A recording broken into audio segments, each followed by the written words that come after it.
Hello friends, स्वागत है आप सभी का एग्जामिन यूट्यूब चैनल पे। तो दोस्तों, रेलवे ग्रुप डी में रासायनिक अभिक्रिया से रिलेटेड बहुत सारे क्वेश्चन पूछे जा रहे हैं। उसमें उपचयन एवं अपचयन अभिक्रिया से भी क्वेश्चन पूछे जा रहे हैं। तो दोस्तों, आज हम लोग बात करने वाले हैं उपचयन एवं अपचयन अभिक्रिया के बारे में। दोस्तों, इस वीडियो को आप अंत तक देखिएगा। यकीन मानिए, इस वीडियो को देखने के बाद उपचयन एवं अपचयन अभिक्रिया से रिलेटेड आपके एक भी प्रश्न छूटने वाले नहीं हैं। तो चलिए वीडियो को शुरू करते हैं। तो सबसे पहले हम लोग बात करने वाले हैं उपचयन अभिक्रिया के बारे में। तो दोस्तों, उपचयन अभिक्रिया में जब किसी पदार्थ में या तो ऑक्सीजन का वृद्धि होता है या तो हाइड्रोजन का कमी होता है। ठीक है, जब किसी पदार्थ में या जब किसी मतलब कंपाउंड में या जब किसी मेटल में या नॉन मेटल में एलिमेंट में या तो ऑक्सीजन की वृद्धि होती है या तो हाइड्रोजन की कमी होती है, तब हम कहते हैं कि भाई उस पदार्थ का क्या हुआ है, उपचयन हुआ है। मतलब उस पदार्थ का जिसमें क्या हुआ है, या तो ऑक्सीजन की वृद्धि हुआ है या तो हाइड्रोजन का कमी हुआ है। तो उस पदार्थ को हम लोग क्या कहते हैं कि उस पदार्थ का क्या हुआ है, उपचयन हुआ है। जैसे अब हम लोग इसको एग्जाम्पल से समझेंगे। जैसे हम लोग सबसे पहले देखते हैं ऑक्सीजन वृद्धि के आधार पे। ठीक है। तो सबसे पहले यहाँ पे कॉपर और ऑक्सीजन। अब आपको इसको जानने से पहले आप जान लेना चाहिए कि किसी भी रासायनिक अभिक्रिया में जो पदार्थ भाग लेते हैं उसको अभिकारक कहते हैं, और रासायनिक अभिक्रिया के फलस्वरूप जिसका निर्माण होता है उसको उत्पाद कहते हैं। तो हम लोग को उपचयन एवं अपचयन अभिक्रिया देखने के लिए सिर्फ अभिकारक पे ध्यान देना है। जैसे इस सूत्र में हम लोग अगर बात करें तो कॉपर ऑक्सीजन से रिएक्शन करके कॉपर ऑक्साइड बनाता है। ठीक है, तो हम लोग को ये देखना है कि किसमें ऑक्सीजन की वृद्धि हुई है। तो चूंकि यहाँ पे आप देख रहे हैं कि कॉपर है, मगर रिएक्शन के फलस्वरूप इसमें क्या हो गया है, ऑक्सीजन की क्या हो गया है, वृद्धि हो गया है। अब चूंकि ऑक्सीजन की वृद्धि कॉपर में हुई, इसलिए यहाँ पे उपचयन भी किसका होगा, कॉपर का होगा। ठीक है, चूंकि हमने पहले ही बताया कि जिस पदार्थ में ऑक्सीजन की वृद्धि होती है हम लोग कहते हैं कि उस पदार्थ का क्या हुआ है, उपचयन हुआ है। तो चूंकि इस रिएक्शन में ऑक्सीजन की में वृद्धि किस में हुई, कॉपर में हुई, तो हम कहेंगे कि यहाँ पे क्या हुआ है, कॉपर का उपचयन हुआ है। ठीक है, उसके बाद अगला रिएक्शन में हम लोग जब भी पता करना हो तो सबसे पहले हम लोग किसको देखेंगे, अभिकारक को देखेंगे। ठीक है, अगला रिएक्शन में अभिकारक है मैग्नीशियम और ऑक्सीजन। ठीक है, और रिएक्शन के फलस्वरूप क्या बन रहा है, मैग्नीशियम ऑक्साइड। मतलब ये रिएक्शन में भाग ले रहा था मैग्नीशियम, मगर रिएक्शन के फलस्वरूप मैग्नीशियम में क्या हो गया, ऑक्सीजन ऐड हो गया। मतलब मैग्नीशियम के साथ ऑक्सीजन का क्या हुआ है, वृद्धि हुआ है। अब चूंकि मैग्नीशियम के साथ ऑक्सीजन का वृद्धि हुआ है, इसलिए हम लोग कहेंगे कि इसमें किसका उपचयन हुआ है, मैग्नीशियम का उपचयन हुआ है। ठीक है, अगला रिएक्शन देखेंगे, सोडियम ऑक्सीजन से रिएक्शन करके सोडियम ऑक्साइड बनाता है। ठीक है, जैसे मान लीजिए कि ये सोडियम है, ठीक है, और ऑक्सीजन है। हम लोग को अभिकारक में देखना है कि किस अभिकारक के साथ अभिक्रिया के फलस्वरूप ऑक्सीजन की वृद्धि हुई है। तो चूंकि सोडियम यहाँ पे अकेले है, मगर अभिक्रिया के बाद इसमें क्या हो गया कि सोडियम के साथ ऑक्सीजन जुड़ गया है। अब चूंकि अभिक्रिया के बाद सोडियम में ऑक्सीजन जुड़ा, मतलब सोडियम में ऑक्सीजन की वृद्धि हुई, इसलिए हम कहेंगे कि यहाँ पे किसका उपचयन हुआ है, सोडियम का उपचयन हुआ है। ठीक है, अब हम लोग ये उपचयन देखें ऑक्सीजन में वृद्धि के आधार पे। मगर जब हम लोगों ने देखा कि उपचयन क्या होता है, या तो ऑक्सीजन में वृद्धि के आधार पे होता है या तो हाइड्रोजन में कमी के आधार पे होता है। तो हम देख लेते हैं उपचयन हाइड्रोजन में कमी के आधार पे। जैसे एक रिएक्शन है, हाइड्रोजन सल्फाइड जब क्लोरीन गैस से रिएक्शन करता है तो हाइड्रोक्लोरिक एसिड प्लस सल्फर बनाता है। अब चूंकि हम लोग अभिकारक देते हैं कि किस अभिकारक में अभिक्रिया के फलस्वरूप हाइड्रोजन का कमी हुआ है। ठीक है, तो यहाँ पे आप देख रहे हैं कि सल्फर के साथ क्या है, हाइड्रोजन सल्फाइड में क्या है, हाइड्रोजन है। ठीक है, मगर रासायनिक अभिक्रिया के बाद चूंकि ये सल्फर क्या रह जाता है, अकेले रह जाता है। क्या रह जाता है, अकेले। अब चूंकि हाइड्रोजन सल्फाइड में हाइड्रोजन का कमी हुआ है, इसलिए हाइड्रोजन सल्फाइड का क्या हो जाएगा, उपचयन हो जाएगा। ठीक है, अगला रिएक्शन देखते हैं। यहाँ पे NH3 ऑक्सीजन से रिएक्शन करके नाइट्रोजन प्लस वाटर बनाती है। अब हम लोग को देखना है कि किस अभिकारक में अभिक्रिया के बाद हाइड्रोजन का कमी हुआ है। तो यहाँ पे NH3 है। ठीक है, मगर रासायनिक अभिक्रिया के बाद ये क्या हो जाता है, N अकेले बच जाता है। ठीक है, मतलब रासायनिक अभिक्रिया के बाद NH3 में क्या हो गया, हाइड्रोजन का कमी हो गया है। अब चूंकि NH3 में हाइड्रोजन का कमी हुआ है, इसलिए यहाँ पे NH3 का क्या हो जाएगा, उपचयन हो जाएगा।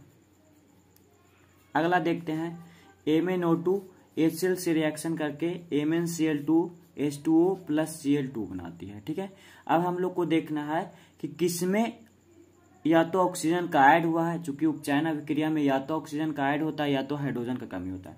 तो हम लोग को दो बातें ध्यान रखना है कि किस अभिकारक में अभिक्रिया के बाद या तो ऑक्सीजन ऐड हुआ है या तो हाइड्रोजन कम हुआ है।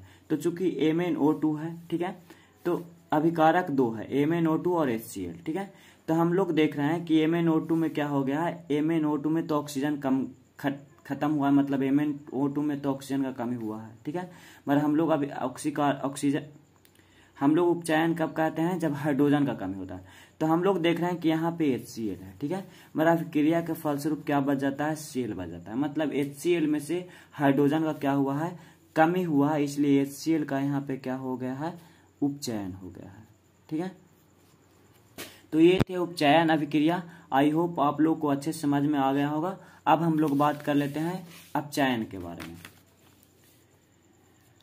अपचयन अभिक्रिया को अपकरण अभिक्रिया भी बोला जाता है, जब किसी पदार्थ में या तो हाइड्रोजन की वृद्धि होती है या तो ऑक्सीजन की कमी होती है। मतलब ऑक्सीकरण या उपचयन का उल्टा, उपचयन में हाइड्रोजन की कमी और ऑक्सीजन की वृद्धि होती है, मगर अपचयन में हाइड्रोजन की वृद्धि और ऑक्सीजन की कमी होती है, तब हम कहते हैं कि उस पदार्थ का अपचयन हुआ है। ठीक है, जैसे यहाँ पे हम देखेंगे पहले हाइड्रोजन में वृद्धि के आधार पे, यहाँ पे अभिकारक है हाइड्रोजन और क्लोरीन। ठीक है, मगर अभिक्रिया के फलस्वरूप क्लोरीन में क्या हो गया, हाइड्रोजन की क्या हो गई है, वृद्धि हो गया है। अब चूंकि क्लोरीन में हाइड्रोजन का वृद्धि हुआ है, तो इसलिए किसका अपचयन हुआ है, क्लोरीन का अपचयन हुआ है। हमने पढ़ा कि हाइड्रोजन में वृद्धि होती है तो उस पदार्थ का क्या होता है, अपचयन होता है। अब क्लोरीन में हाइड्रोजन की वृद्धि हुई, इसलिए क्लोरीन का क्या हुआ है, अपचयन हुआ है। अगला अभिक्रिया में देखेंगे कि H2 प्लस O2 मिलकर H2O बनाते हैं। अब चूंकि हम लोग हाइड्रोजन में वृद्धि के आधार पे देख रहे हैं, तो चूंकि O जो यहाँ पे अकेले है हमारे, ये क्या बनाती है, H2O बनाती है। मतलब कि ये हुआ कि O में ऑक्सीजन में क्या हुआ है, हाइड्रोजन की वृद्धि हुई है। चूंकि ऑक्सीजन में हाइड्रोजन का वृद्धि हुआ है, इसलिए यहाँ पे ऑक्सीजन का क्या हो गया है, अपचयन हो गया। अब हम लोग अपचयन देख लेते हैं ऑक्सीजन में कमी के आधार पे। हाइड्रोजन में वृद्धि के आधार पे अपचयन देखा, अब हम लोग देख लेते हैं अपचयन ऑक्सीजन में कमी के आधार पे। अब यह है CuOH2 से रिएक्शन करके Cu प्लस H2O बनाती है। अब हम लोग देख रहे हैं कि यहाँ पे क्या है, कॉपर ऑक्साइड है, मगर रिएक्शन के बाद कॉपर क्या होता है, केले हो जाता है। मतलब कॉपर ऑक्साइड में से क्या हो गया, कॉपर की ऑक्सीजन की कमी हो गई, कॉपर ऑक्साइड में से ऑक्सीजन की कमी हो गई। अब चूंकि कॉपर ऑक्साइड में ऑक्सीजन की कमी हुई, इसलिए कॉपर ऑक्साइड का यहाँ पे क्या हो गया, अपचयन हो गया। बिल्कुल ही आसान है।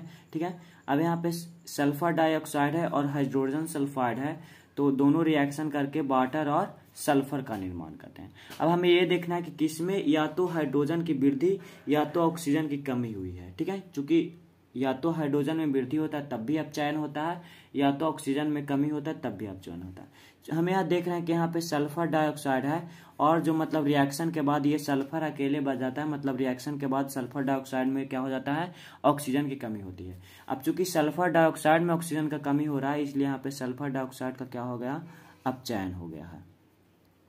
ठीक है, अगला बात करें मैग्नीशियम ऑक्साइड कार्बन से रिएक्शन करके मैग्नीशियम प्लस कार्बन डाइऑक्साइड बनाती है। ठीक है, अब हमको ये देखना है कि मैग्नीशियम ऑक्साइड जो पहले इसमें ऑक्सीजन था, हमारे रिएक्शन करके होने के बाद ये मैग्नीशियम बच गया, मतलब मैग्नीशियम ऑक्साइड में से ऑक्सीजन की क्या हो गई, कमी हो गई। अब चूंकि मैग्नीशियम ऑक्साइड में ऑक्सीजन का कमी हो गया है, इसलिए हम लोग क्या कहेंगे कि मैग्नीशियम ऑक्साइड का क्या हो गया है, अपचयन हो गया।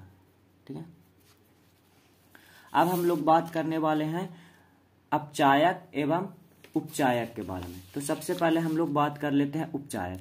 उपचायक वो पदार्थ होते हैं जिसके कारण क्या होती है, उपचयन की क्रिया होती है। मतलब जिसके कारण उपचयन की क्रिया होती है, उस पदार्थ को हम लोग क्या कहते हैं, उपचायक कहते हैं। जैसे ऊपर सारा जो उपचयन की क्रिया हुई है तो किसी न किसी के कारण हुई है।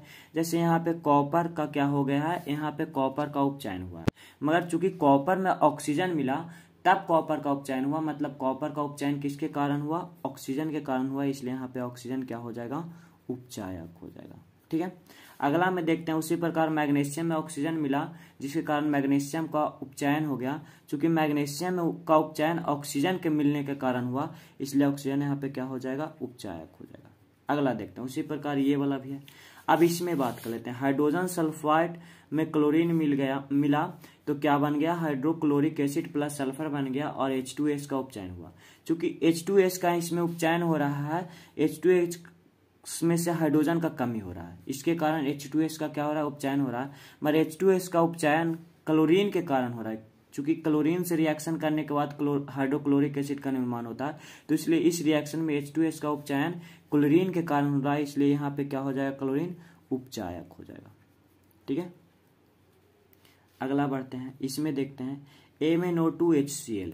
HCl में हम देख रहे हैं कि क्या हुआ है, हाइड्रोजन का क्या हो गया है, कमी हो गया है, जिसके कारण HCl का क्या हो गया, उपचयन हो गया। मगर HCl का उपचयन किसके कारण हुआ, HCl में हम लोग MnO2 को मिलाए, जिसके कारण HCl का क्या हो गया, उपचयन हो गया, तो इसलिए MnO2 यहाँ पे क्या हो जाएगा, उपचायक हो जाएगा। आई होप उपचायक आप लोग को अच्छे से समझ में आ गया होगा। अब हम लोग बात करते हैं अपचायक के बारे में। अपचायक वो पदार्थ होते हैं जिसके कारण क्या होता है, अपचयन की क्रिया होती है। ठीक है, मतलब जिस पदार्थ के कारण अपचयन की क्रिया होती है उस पदार्थ को हम लोग क्या कहते हैं, अपचायक कहते हैं। ठीक है, जैसे ऊपर के रिएक्शन में देखते हैं, यहाँ पे किसका, क्लोरीन का अपचयन हुआ है। अब चूंकि क्लोरीन में हाइड्रोजन के मिलने से क्लोरीन का अपचयन हुआ, तो इसलिए हाइड्रोजन यहाँ पे क्या हो जाएगा, अपचायक हो जाएगा। ठीक है, अगला रिएक्शन में देखते हैं, यहाँ पे SO2 हाइड्रोजन सल्फाइड से रिएक्शन करती है तो H2O और सल्फर बन जाती है, मतलब SO2 में से ऑक्सीजन का लॉस होता है, इसके कारण SO2 का क्या हो जाता है, अपचयन हो जाता है। SO2 में ऑक्सीजन का लॉस हाइड्रोजन सल्फाइड मिलने के कारण हुआ, इसलिए यहाँ पे H2S क्या हो जाएगा, अपचायक हो जाएगा। अगला रिएक्शन में देखते हैं, मैग्नीशियम ऑक्साइड कार्बन से रिएक्शन करके मैग्नीशियम प्लस कार्बन डाइऑक्साइड बनाती है। अब चूंकि मैग्नीशियम ऑक्साइड में से रिएक्शन के बाद ऑक्सीजन का कमी हुआ, इसलिए मैग्नीशियम ऑक्साइड का यहाँ पे क्या हो गया, अपचयन हो गया। मगर मैग्नीशियम ऑक्साइड में ऑक्सीजन की कमी किसके कारण हुआ, कार्बन के कारण हुआ, इसलिए कार्बन यहाँ पे क्या हो जाएगा, अपचायक हो जाएगा। ठीक है, आप लोग को अपचायक भी अच्छे समझ में आ गया होगा। अब हम लोग बात कर लेते हैं रेडॉक्स रिएक्शन का।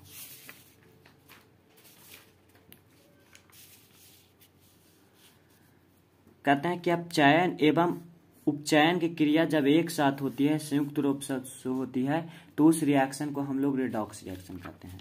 एक नोट है कि जब भी उपचयन या अपचयन की क्रिया होती है तो हमेशा साथ होती है, कभी भी उपचयन और अपचयन की क्रिया अकेले नहीं होती है। और मतलब जब उपचयन और अपचयन की क्रिया संयुक्त रूप से होती है तो वैसे रिएक्शन को हम लोग क्या कहते हैं, रेडॉक्स रिएक्शन कहते हैं। जैसे इस वाले रिएक्शन में हम लोग देखते हैं कॉपर ऑक्साइड और हाइड्रोजन। अब हम लोग पढ़ते हैं कि उपचयन के पहले बात करते हैं, तो उपचयन या तो ऑक्सीजन के जुड़ने से होता है या तो हाइड्रोजन के कमी से होता है। अब चूंकि यहाँ पे हाइड्रोजन है, ठीक है, अभी हाइड्रोजन हमारे रिएक्शन के बाद इसमें ऑक्सीजन का क्या हो रहा है, ऐड हो रहा है। चूंकि रिएक्शन के बाद हाइड्रोजन में ऑक्सीजन का ऐड हो रहा है, इसलिए हाइड्रोजन का क्या हो गया, यहाँ पे उपचयन हो गया। ठीक है, हमने पढ़ा कि अपचयन की क्रिया कब होती है, या तो हाइड्रोजन की वृद्धि या तो ऑक्सीजन का कमी। अब चूंकि यहाँ पे देख रहे हैं कि कॉपर ऑक्साइड में ऑक्सीजन का क्या हो गया है, कमी हो गया है। ठीक है, कॉपर ऑक्साइड में रिएक्शन के फलस्वरूप ऑक्सीजन का कमी हो गया, इसलिए कॉपर ऑक्साइड का यहाँ पे क्या हो गया है, अपचयन हो गया है। ये उपचयन और अपचयन की क्रिया साथ साथ हुई। ठीक है, उसके बाद इस वाले रिएक्शन में देखते हैं, सबसे पहले हम लोग बात करते हैं उपचयन का। तो हम लोगों ने पढ़ा कि उपचयन की क्रिया या तो ऑक्सीजन में वृद्धि या तो हाइड्रोजन में कमी से होता है।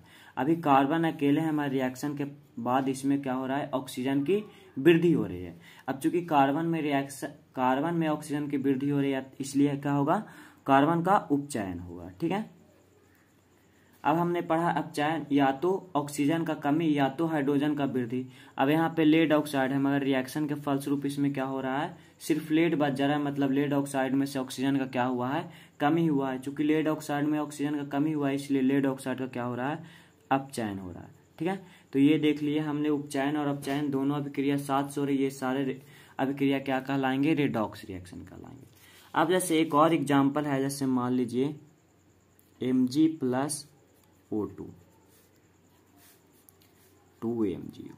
ठीक है, अब हमने बताया कि भाई उपचयन और अपचयन की क्रिया क्या होती है, हमेशा साथ होती है। ठीक है, तो जैसे मान लीजिए यहाँ पे क्या हो रहा है, मैग्नीशियम में ऑक्सीजन का ऐड हो रहा है क्रिया के फलस्वरूप, इसलिए मैग्नीशियम का क्या हो जा रहा है, उपचयन हो जा रहा है। चूंकि ऑक्सीजन ऐड होने से क्या होता है, उपचयन होता है। ठीक है, अब हम लोग बात करते हैं यहाँ, तो हमने अपचयन के बारे में क्या पढ़ा, या तो हाइड्रोजन में वृद्धि या तो ऑक्सीजन में कमी।